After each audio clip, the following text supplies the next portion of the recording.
daawadayaal ku soo dhawaada idaacadda codka Soomaaliyeed waa warkii shiilaa ee aan nooga barateen barnaamijkeenani wuxuu ku saabsan yahay caawa weeshan ma Wales-ka la idugu wado arrinta la yiraahdo Taiwan iyo China iyo consequences-ka ama masaa'ibka ka dhalan karaya in cagaha lala galo waxaan la garanaynin waxaan ku lari doonaa ay xagga dambe iska soo geli doonaan buurta gacan libaax oo la doonayo in laga gurto macdanta la yiraahdo plutonium-ka oo Muuse iyo family-giisu ay doonayaan oo loo soo karaystay labadan xafiis ee midna Taiwan laga furayo midna laga furayo caasimadda Jasiiratul Waaqwaaq aan ku horeeyo aan ummadda u sharaxo political suicide-ka la galay ee Taiwan lagu aaday marka koobaad taariikhda waddanka China la yiraahdo wuxuu China kala dhaqaaqay oo Taiwan iyo kala noqday China weyn dagaalkii labaad ka bacdi markay isdileen nimankii nationalist-ka ahaa iyo nimankii ahaa communism-ka ama hanti wadaagu halka waxa ka abuurmay labadii dowladood ee la kala oran jiray People's Republic of China ama PRC-da oo mainland-ka ah ee dhulka weyn joogta ah iyo nimankii dib u guranayay ee ahaa nationalist-ka ama wadaniyiinta ee tagay Republic of China ama ROC ama waxa loo yaqaano Taiwan dagaalkii labaad ilaa 1979 laga soo gaadhayayna laba aytanti oo kala taagan ayay ahaayeen halka waxa markaa ka bilaabmay 1979 inuu Mareykanku dib ula soo ceshaday xiriirkii gaarka ahaa ee ula lahaa dowladda China ee Republic dadka la yiraahdo waa dhulka ballaaran fadhida waqtiga waxa la soo wada saaray joint communique ama war ay labadoodu soo wada saareen warburtiyeedkaas oo ku saabsanaa inuu aqoonsaday dowladda Mareykanku u aqoonsatay Chinese-ku inuu yahay dowladda kaliya jamhuuriyadda kaliya ee dadka Chinuhu ay leeyihiin takaliya ee sharciga ah ee dhulka xukuntana ay tahay waxay kala u marxaati fureen halkii uu Chinese-ku markii hore ka sii taagnaa ee uu lahaa hal dowlad oo China ah ayaa jirta Taiwan-na waa qayb ka mid ah 1979 ayaa Mareykanku uu kala noqday wixii diblomaasiyad iyo aqoonsi uu hayay Taiwan oo loo bedelay informal iskalaalaad iyo unofficial waxaan sharci ahayn tanaana ah veto power waxaan xagga hoose idii soo dhigi doonaa saabeyntan u ogaataan sheekadan marfashyada ee madaxa lala galay madiibadda journaalka la yiraahdo Taiwan News la yiraahdo online ee ka soo baxa waddanka Taiwan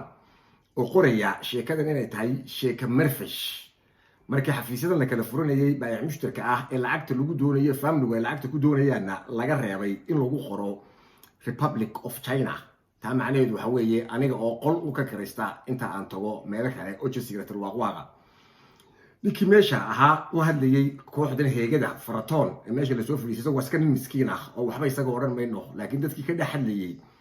xafiiskan Taiwan laga furay waxa uu keenayaa in dowladda China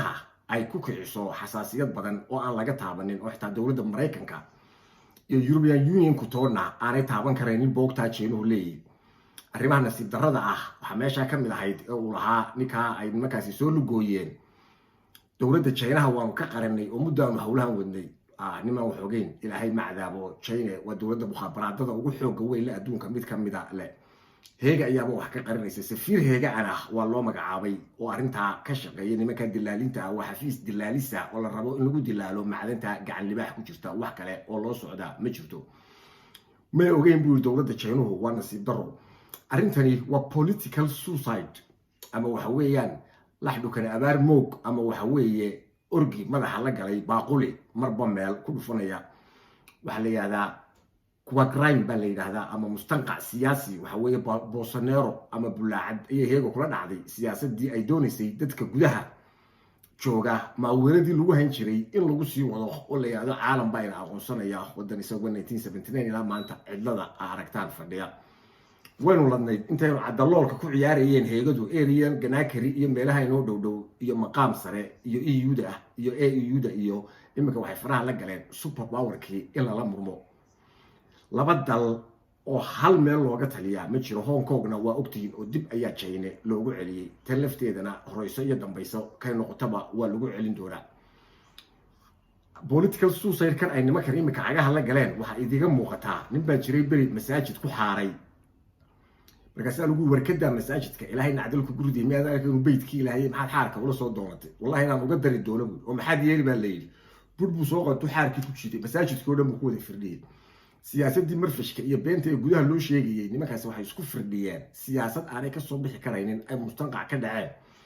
waana aragtaan oo maantaba wax ka dhalashay consequenceski ama cawaaqibkii ka yimi dowlad super power oo dhaqaalaha labaad ee adduunka ah inay farafareeyaan oo aqoon darro u geyso oo la doonayay idinka in cashuurta idiga urursado buurtana lagu boobo sidii loo laastay buurtii simoni ee borema iminkana loogu socdo kuwa buurtaa sheekh ku yaala ee la baadho arrintaasi waxay ku keentay setback political setback markiiba safiirkii Chinese-ka ee dowladda federaalka Soomaaliya Muqdisho u fadhiyay wuxuu la kulmay madaxweynaha federaalka Farmaajo wuxuuna kala hadlay inay aqoonsan yihiin ilaalinayaana wadajirka dhulka Soomaaliyeed waa federaalkii waa khalad saddexaad ay galeen inkasta markii horeba iyagu ay yihiin maamul goboleed federaal ka tirsan laakiin political suicide kan madaxa marba koomada lala gelayo mid ka mid ah weeye aqoon daradii dadka la dhex wareegayay ee hore loogu soo gubay iyo beentii ayaa caalamkii imika inagu gaadhay buurta gacan libaax ayay ku waajahantay dilaalintani waa saddex dilaal oo kala nooca oo isugu jira Taiwanese nimanka la yiraahdo Imaaraadka iyo Geni Krakri oo doonaya halka in refinery yar laga samaysto oo macdanta platinum-ka qaaliga ah ee halka ku jirta gacan libaax lagula soo baxo jindagaagii ay naqaanayna ay hor galaan ninka Baqdaadi la yiraahdo waana laba saddex jeer meesha buurta loo dirsaday oo u soo sahaminaya family-ga Muuse Biixi leeyay waa been cid aqoonsatayna ma jirto waxaana lagu dhacay mustanqac waxaana la doonayaa dadka oo nool in waxooda la iibsado oo reerkii family-gii ay dib halkan u fadhaan sidii meelaha kale ee ummadaha kala deganaayeenba ay u fadheen arrintan dowladda dhalinyarada inaan u sharxo waxa weeye meesha dhulka wax laga soo saaro qofka deegaanka ah ayaa adduunyada kale ee caalamiga ah sida Texas batroolka laga soo saaray dowladdu cashuurna way ka qaadataa regulation na way u samaysaa sida shuruucdu ay u kala soconayaan dadkana waa laga shaqaaleysiyaa laakiin qofka deegaanka deganaa ee leh ayaa xoolaha iska leh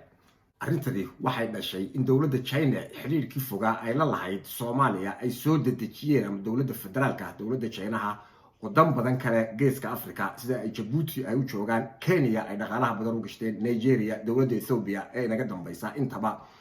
tani waxay soo dedejisay inay China-hu u soo badheeraan inay Soomaaliya ka qayb noqdaan dib u dhiskeeda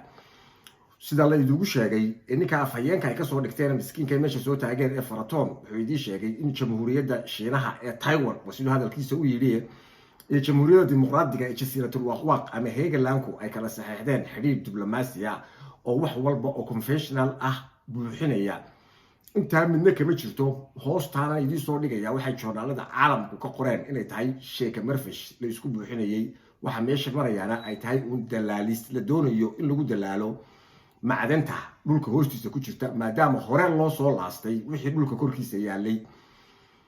dekadii hore loo iibsaday eerboodadii hore loo iibsaday jagooyinkii dowladuhu ka tageen hore loo iibsaday iskuuladii hore loo iibsaday dhulka hoost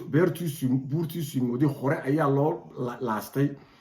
buurihii kale ee ku yaalay bariga iyo kuwa shiikhu yaala hore loo laastay meesha dihin ee platinum ku jirto ee lagu socdaa waa gacan libaax jinka dagaageena ay ku hor jiraan marka waa shirkadda dilaalka ah ee ninka heegadina uu ambassadorka sidii ku naqaanay hore ambassador la mid oo halka aadi doono arrintan ka soo fakatay ay ku dhawaaqeen iyagu waxay doonayeen diversion tactics inay inaga inagu maaweeliyaan oo leenooga dhigo in wax officially dhaceen waxaana hoos laga gurto laakiin khad al-ahmar waxay jiireen meel caalamku aanu gaadhin waxa la yiri shimbir duldul badani af libaax ayay ku dhacdaa waa inaan markaa ummadda meesha joogtaa aan warkaa la dhageysan dilaalada heegada ah ee saaran ee doonaya inay family-ga u daneeyaana aan la yeelin way fashilatay meeshani siyaasiyan gabigeeduba waayo wax ka socdaa ma jiraan waxaa loo baahan yahay in dhammaan dadka dhalinyarada ah ee meesha jooga la iska xoreeyo been iyo buug dambena aan la iska dhageysanin oo aan meel laga socon ninka microphone-ka ah ee meesha loo soo dirayna waxa la isaga soo horeysiiyay sidii berigii horeba markii Ethiopia laga soo noqday in ceebtu isaga ay wajiga kaga dhacdo tii Djibouti baa ogeydeen oo markii uu ka soo noqday uu yiri waa khada madbici oo inta laga daba hadlay 26 June la yiri wuxuu sheegay waxba kama jiraan waxa la idigu celcelinayay Somaliland taliskani naxash ayuu saaray yahay imika political mistake weyn oo hareerihii iyo waxa naqaanayba ka fog ayuu agaha la galay amri dheer ayaa la doonayaa in la idinka dhigo dowladda ayaa ina ictiraafaya aanay waxba joogin dowladaha ictiraafaya ay wax wadaagaan waa kuwe waa 8 wasiir muslim naqaanay ninkan waa iska muxallal meesha marayay waa ambassadorradii 8 ahaayeen ogeyn oo mid kale ku soo biiray ee bambeenta ahaa ee caalamka meel ambassadorka ahayn passport diplomacy haysan xasaanadna lahayn United Nation kana aanu caalam u sugnay iyo militarigii iyo dabacaddii iyo dekadii intaas oo is wadata ee dimuqraadiga jasiiratal waaqwaaq iyo heegalanka ayaa la doonayaa in mar labaad la inoogu soo celiyo. laakiin waxaa imika cagaha la gashay meel aanay mar dambe kasoo bixi karaynin. qoolkay ka baxaanba qool kale la gelaysaa, waayo meesha wax politikisa oo ka shaqeeya ma jiraan. waa mar waa Gambia, mar waa Conakry, laakiin waxa la raadinaya oo dhan waa lacag iyo dadka guryahooda iyo dhulkooda iyo degaankooda sidii looga xilwareejin lahaa, looga iibsan lahaa, loogu taajiri lahaa, dadkuna ay u fakhri lahaayeen, looguna sii korhayn lahaa nidaamkan maamul goboleedka ah. dhammaantiin ummadda Soomaaliyeed waa mahadsan.